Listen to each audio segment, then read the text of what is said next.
The story begins in a quiet, snowy village in Norway. A reporter named Emily had been working on a documentary called Forgotten Faces of the Internet. She had been tracing children who once went viral, hoping to discover how the spotlight affected their lives. When she pulled up that photo of Maya and Milan, something tugged at her heart.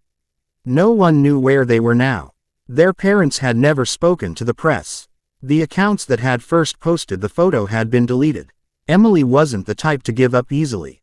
With a trail of clues that led her from Brazil to Finland, she finally found an old address belonging to a woman named Lena Johansson. Lena was their mother. The door opened slowly. A woman with tired eyes but a graceful posture stood there.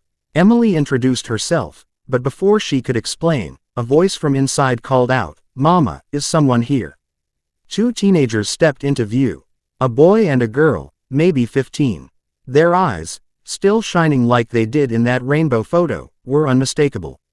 Milan was taller now, with messy brown hair and a sketchbook in his hands. Maya had headphones around her neck and a guitar strapped on her shoulder. Emily's breath caught. "It's really you," she whispered. They invited her in, curious. Over warm cocoa and old photo albums, the truth unfolded. After their photo exploded online, their lives changed dramatically. Offers flooded in. Brands wanted to use their image. People showed up at their doorstep, wanting autographs, hugs, even DNA tests. It became terrifying. So their parents did the only thing they could think of: they disappeared.